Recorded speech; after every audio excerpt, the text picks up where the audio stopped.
Welcome welcome back to my channel. I'm Hannah Blackwell, and today I'm going to be bringing you my list of my all-time favorite fantasy romances.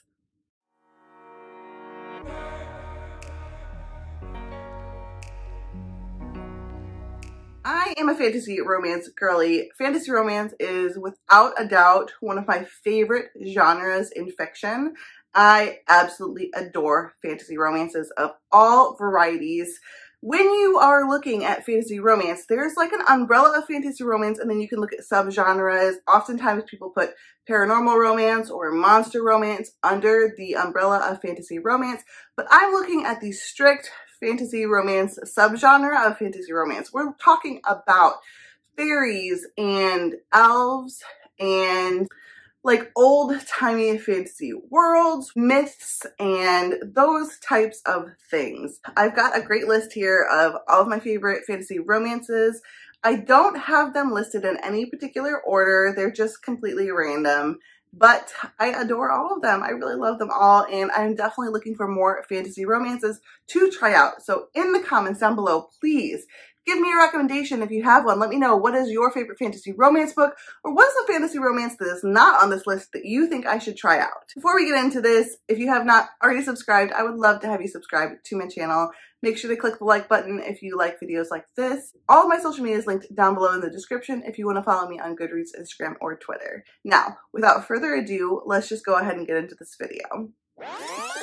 So, the first book that I have on this list in no particular order is Fortuna by K.J. Sutton. This is a dark fantasy romance that is about our main character, Fortuna, who is a nightmare. She can input nightmares on people. Like, she can touch them, know what their worst fears are, and then make them feel that fear come alive. She basically one day runs into this unseelie king. He's an unseelie fae king. And he tells her that he knows where her brother is. Her brother has been missing for quite some time. He knows where her brother is, and he will help her find him if she marries him. So we go from there, and this is a very dark fantasy romance. Fortuna is a very interesting character who makes a lot of bad decisions. She's a mess. Girl. And it can be so frustrating to watch her go down just like the wrong paths, do the wrong things, make the wrong choices. It's very complicated. There's multiple love interests. It is a messy, dramatic, dark romance. This is a really fun series. I read the first 2 books in the series, and I'm very much looking forward to picking up the 3rd book. And I totally recommend this one if you're into dark themes, if you're into like not knowing for sure who the love interest is, fairies, definitely. And then if you're into court intrigue, I definitely recommend this book. The next book on my list is A Promise of Fire by Amanda Bouget. This is a Greek mythology kind of retelling inspired fantasy romance series. We follow Kat, who is kind of in hiding. We're not quite sure why. And she is found by Griffin, who takes her captive because he finds out that she is what is called the kingmaker. Like, she can tell when someone is lying, and he wants that because he and his family have kind of taken over the region, and he wants to have her powers on his side. So he kidnaps her. And this is a really fun, spicy, awesome time. The 4th book in the series just came out. The first 3 books all follow Kat and Griffin. And then the 4th one, I think, is a spinoff. I have not finished the series yet. I've read the first 2, and I really enjoyed them. This is a really awesome, interesting fantasy world. There's also a, the captor-captive trope, which is one of my favorite tropes in fantasy romance. Also, force proximity. If you like the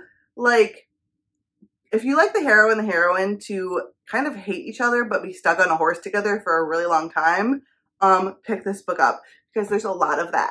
And it's just a really good time. I totally recommend it. Definitely one of my favorite fantasy romances. The next book I recommend is Heart of the Fae by Emma Hamm. This is the only Emma Hamm book I have read, but a lot of her books are in Kindle Unlimited. I definitely recommend you check them out. And this one follows our main character, who is a little bit of a healer. She believes in the Fae and the old ways. She believes in their existence.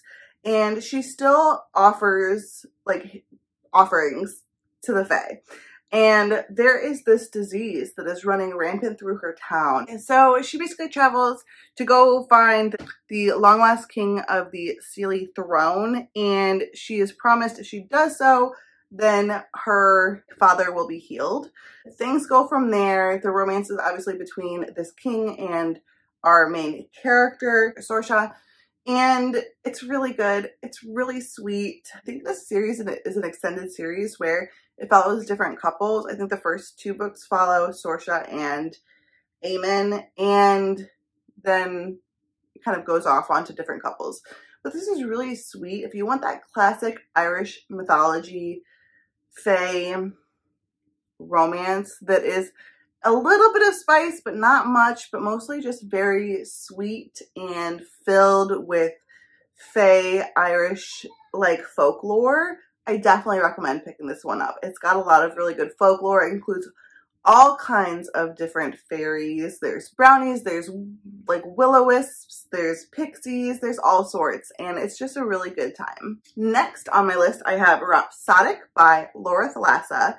This is another fae romance. We basically have our main character who is a siren, and she has been repeatedly asking favors from the bargainer. And the bargainer basically is this fae who gives people favors in return for them like owing him. And it's a pretty big deal to owe him because he can ask like anything. And most people only do it maybe once, hopefully not at all. And our main character, Calypso, has a whole arm covered in these promises, these pearls that represent promises or debts owed to the bargainer. There's also a history between these two, and there are dangers arising, and adventure ensues and romance ensues from there. I've only read the first book in this series, but it's really good. A lot of people say this is perfect for fans of ACOTAR, and I did enjoy this a lot. I think I gave it 4 stars, and I just haven't continued, and I need to continue. It's so funny because I recently did like a series update, and I was like, oh, I'm so good at series, but I didn't include any of the fantasy romance series that I'm in the middle of on that series update. Later realized that I have a series problem, and it's generally fantasy romance focused. I tend to not finish them. It's an issue. And I wouldn't exactly call it an issue. An issue is something you can fix. Anyway, the point is, this is a really fun fantasy romance. I think it's really cool that it's got like a siren. I really like fantasy romances that include like cool different creatures that you don't see, because you always see like fae, right? You see fae quite often. But to have a siren is pretty cool. And it's also kind of like half urban fantasy, half like fantasy world. That's kind of how Fortuna is too. Kind of interesting to have the whole like half urban, half fantasy world kind of aspect going on. I'm not usually a fan of urban fantasies, to be honest, but it works pretty well in this one. So definitely recommend checking it out. A favorite Why Choose fantasy romance of mine is Traitor Witch by Mary Mystery. I will pop it up right here. And this is a reverse harem or Why Choose fantasy romance where we follow a lunar witch who's been framed. And she needs to figure out what's going on, why she was framed for the death of like the head solar witch.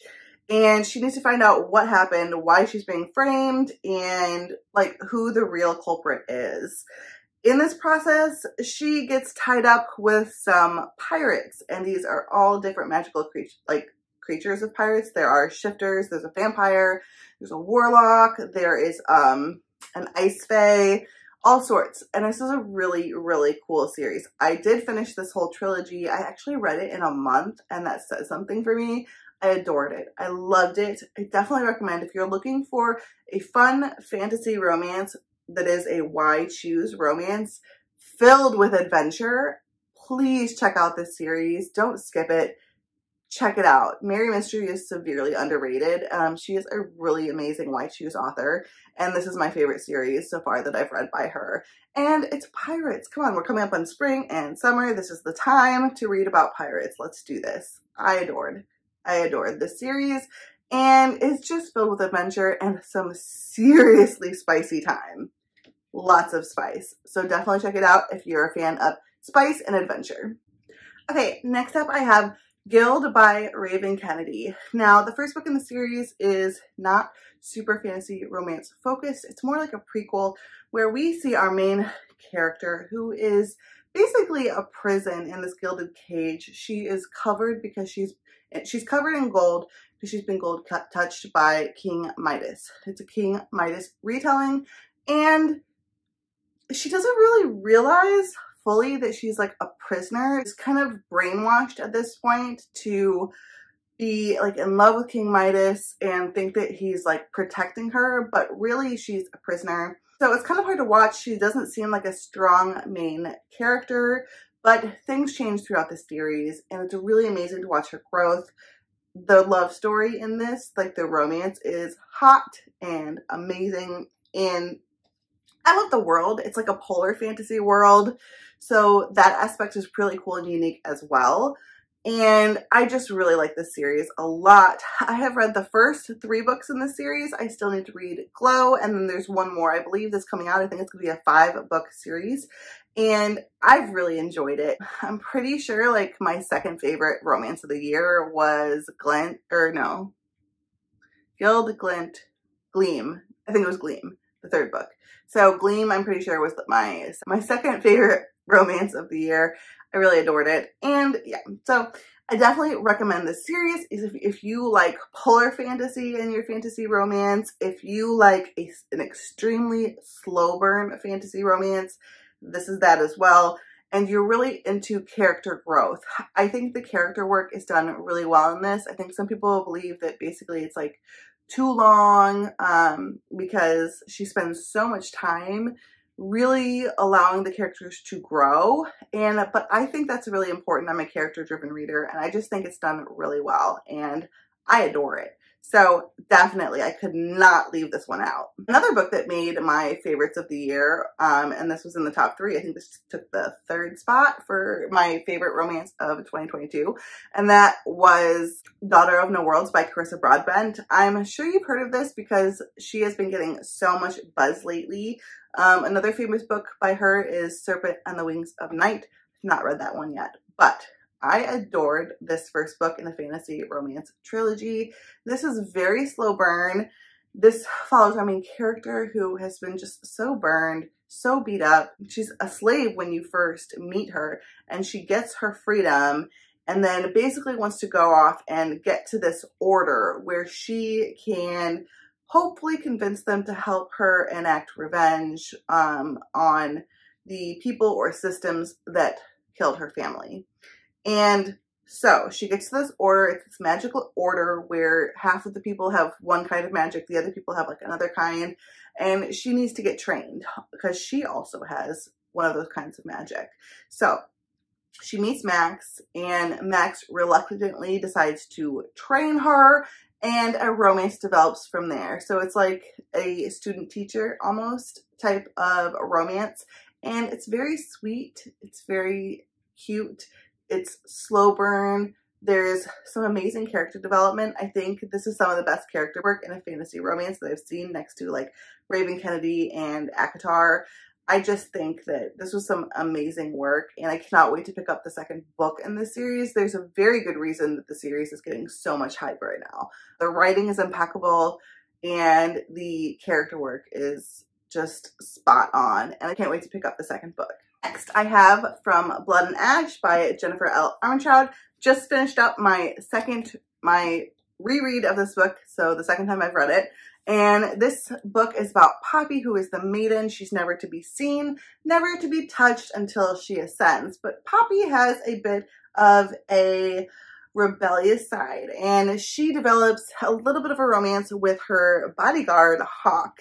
And things go from there. There is rebellion, there is intrigue. You don't really know much about the world. There are some world building issues with this because you are in first person. You're only seeing Poppy's perspective. And so that's pretty interesting at the same time, and I've really enjoyed it, and I'm looking forward to picking up the next book in the series. Me and a few friends are doing a read along for this whole series. I'm doing that with Jess from Honest Fiction, Issa from Fun Fantasy Books, and Tori from Novel Life. And I'll have the information for the next couple of live shows down below in the description. We will be doing our next live show, which will be for A Kingdom of Flesh and Fire on March 4th. And I believe that will be at 2 p.m. Eastern. I could be wrong, but I'll have that, like I said, down below in the description. I've really enjoyed this so far, and I cannot wait to continue on with the series. Our love interest is DTF. He is always down, and Poppy is quite innocent, but wants to learn more. So it's a really sexy relationship that is just fun to watch. It's a popcorn read that is just so much fun. And yeah, I'm enjoying it. The next book I have on this list is Fire in His Blood by Ruby Dixon. I know a lot of people talk about the Ice Planet Barbarians series by Ruby Dixon, but this is actually a dragon shifter, like post-apocalyptic series that she wrote, and I adored it. I really like the first book in the series. I'd like to continue on. We are set in a world where dragons have come down on Earth and basically rained havoc. And our main character is just trying to survive, trying to keep her sister and her friend alive as well. And she just gets caught up in basically a series of events that lend her to be basically sacrificed on the rooftop to a dragon. Well, that dragon takes a liking to her and they develop a romance. It's super spicy, hot, fun. It's post-apocalyptic. So if you like post-apocalyptic fantasy romances, check this one out. It's shifters, it's dragons, it's just a really good time. Ruby Dixon just knows how to get it. Get it, girl. She really knows how to write some good fantasy romance, some spice, and just keep you intrigued the whole way through a book.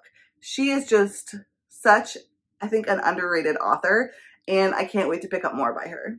Next, I have The Longing of Lone Wolves by Lana Petrzik, and this is also kind of post-apocalyptic, and this is a fae romance. The fae in here actually are wolf shifters, I believe, and I know at least our main love interest is a wolf shifter, and his name is Rush, and he is supposed to be protecting the realm from humans. Our main character kind of just appears, just magically appears in this realm, and she doesn't know what's going on, and she immediately basically runs into Rush, and they get into an adventure together. She is like dropped into, like, she comes from modern day, basically, like real world right now. She just doesn't know what's going on. The author talks about how she was very inspired by the Witcher show, and the main character for that show. And if you know, you know, he is flippin' gorgeous. And so she was inspired by him and just like fae fantasy romance in general. But that's kind of like the look that she was thinking that our main character had, and hot. But yeah, really, really awesome. I had a really fun time with this. This series follows a different couple for each book, and I am looking forward to picking up the next one. It's also like an icy, like polar fantasy romance too. So if you're interested in polar fantasy romance, this is another great one to pick out. Next, I have Bow Before the Elf Queen by J.M. Curl. This book is, I feel like, totally underrated, and I really enjoyed the first one. I can't wait to continue on. This follows our main character, who is an elf, but she's kind of in hiding among humans, and she is then, when the book starts out, discovered, and she is taken to this kingdom, and she wants to basically exact revenge against the High Elf King Thane. Unfortunately, she finds out, because as she knows, she is supposed to basically marry the prince of the Elf Kingdom. That is who she is betrothed to from birth. And she finds out a secret about Thane that makes it basically impossible for her to enact revenge against him. We have almost like a Hades and Persephone retelling. It is also Norse inspired, and the author says Lord of the Rings inspired. And I have to say, I would agree. More so it feels very Lord of the Rings-esque. It just feels like a classic fantasy world, and it was a fun time. I liked the slow burn romance. I liked a lot of the conflict. The ending ended in a giant twist, so I cannot, with like a huge cliffhanger, and I cannot wait to continue on with this series. And I do think it's really underrated, and I think there's so much fae in fantasy romance, so it's really fun to see like elves instead. It's cool because they have like the heightened sense of hearing. They're fast. They're very like, they walk very softly, so they're very quiet. Just a really good time. Finally, I'm just gonna say it. I'm gonna say it. My favorite fantasy romance author. What do you think? It's basically the same as almost everyone else's.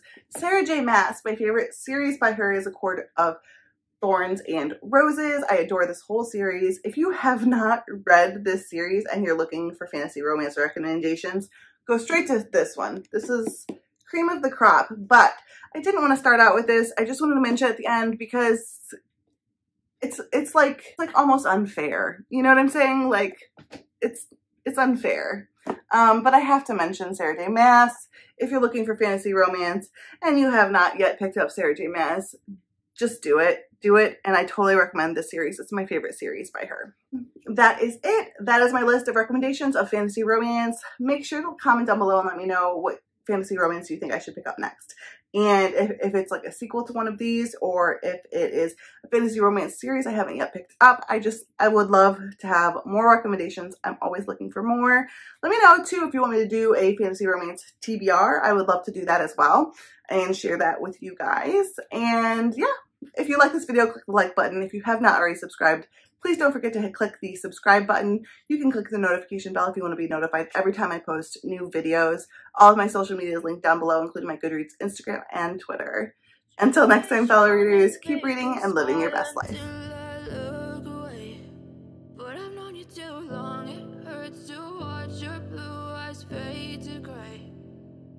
Fade